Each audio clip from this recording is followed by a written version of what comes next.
Di desa yang tenang, kehidupan berjalan dengan damai saat anak-anak bermain dan petani mengurus sawah di bawah pengawasan tentara Jepang. Di bawah pohon rindang, Raka memberikan ilmu kepada anak-anak yang bersemangat. Sementara Laras dengan penuh kasih menyiapkan makanan, tindakan kebaikan sederhana mereka bersinar di tengah ketidakpastian yang membayangi. Saat kemerdekaan Indonesia diumumkan melalui radio, gelombang harapan berbenturan dengan ketegangan nyata akan konflik yang akan datang. Di markas Laskar, Raka dan teman-temannya bersatu dengan milisi Pak Dirman, menjalin ikatan dalam kerasnya pelatihan darurat. Di tengah kerasnya tempat pelatihan, bambu yang diasah dan senjata, hasil rampasan menjadi simbol perlawanan. Diasah di bawah pengawasan ketat Pak Dirman. Didorong oleh dorongan semangat dan strategi gerilya Pak Dirman yang membangkitkan semangat perlawanan berkobar di dalam hati para pejuang, menjanjikan pertempuran sengit melawan Belanda.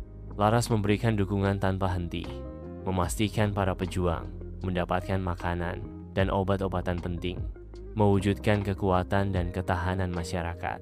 Di medan perang, bentrokan brutal meletus antara milisi dan pasukan Belanda tanpa henti yang dipimpin oleh Kapten Van Hout yang tak kenal ampun. Di tengah pembantaian, Raka dengan gagah berani memimpin ofensif. Semangatnya tak gentar saat rekan-rekan seperjuangan berjatuhan di sekelilingnya, sementara Laras tanpa rasa takut bergegas membantu mereka yang terluka. Dari tempat perlindungan, perintah tegas Pak Dirman menembus gemuruh pertempuran yang memekakkan telinga, memandu pertahanan milisi dengan tekad yang tak tergoyahkan. Dengan tekad yang mengerikan, Kapten Van Hout memerintahkan pasukannya untuk menghancurkan pemberontakan, menyegel nasib mereka yang berani melawan. Di jantung dapur komunal, Laras dan para ibu desa merajut permadani bantuan dan perlawanan di bawah naungan malam. Di tengah uap harum masakan, mereka menyelundupkan bisikan harapan dan informasi penting. Semangat mereka membubung tinggi meskipun terbebani kekhawatiran yang berat. Udara terasa penuh dengan kekhawatiran. Namun tekad mereka membara lebih terang daripada api manapun, memicu dukungan rahasia mereka untuk pejuang kemerdekaan. Terpojok jauh di dalam hutan, Raka dan milisinya berkerumun. Beban kelangsungan hidup terasa berat di udara yang lembab. Di tengah bisikan pelan dan desiran dedaunan, serangan balik yang berani mulai terbentuk, didorong oleh harapan yang putus asa. Dalam sebuah janji khidmat, Pak Dirman mengingatkan mereka, ingatlah pentingnya persatuan dan semangat pantang menyerah. Setelah serangan Belanda, desa itu berdiri sebagai gambaran kehancuran yang menghantui, di mana sisa-sisa hangus membisikkan kisah-kisah keputusasaan. Di tengah kesengsaraan, penduduk desa berhamburan seperti hantu. Wajah mereka mencerminkan penderitaan dunia yang hancur. Di jantung reruntuhan, Raka dan Laras berdiri menantang. Mata mereka berkobar dengan api kemerdekaan yang tak tergoyahkan. Dalam kegelapan malam, para gerilyawan bergerak seperti bayangan, siap melancarkan serangan mematikan.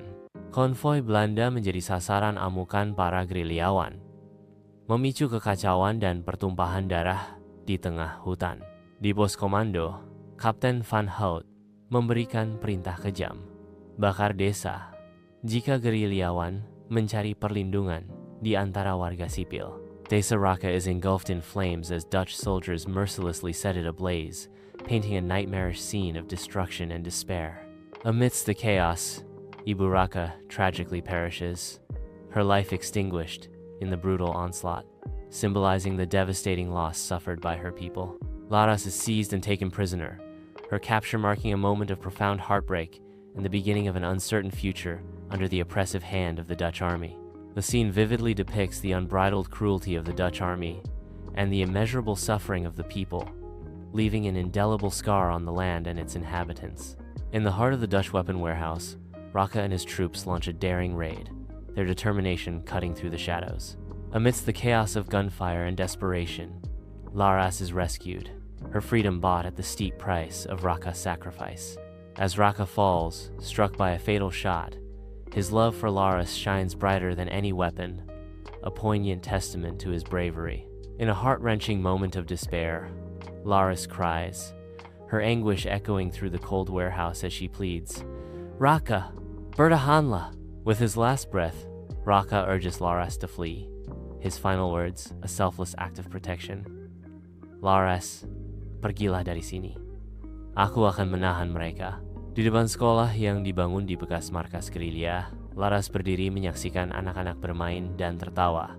Sebuah pemandangan yang memancarkan harapan untuk masa depan Indonesia yang merdeka. Tawa riang anak-anak bergema di antara tembok-tembok yang dulunya menjadi saksi bisu perjuangan, kini menjadi simbol harapan dan kemerdekaan.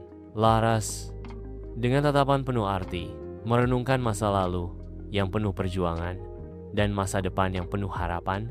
Dalam senyumnya tersirat kebanggaan akan kemerdekaan yang telah diraih.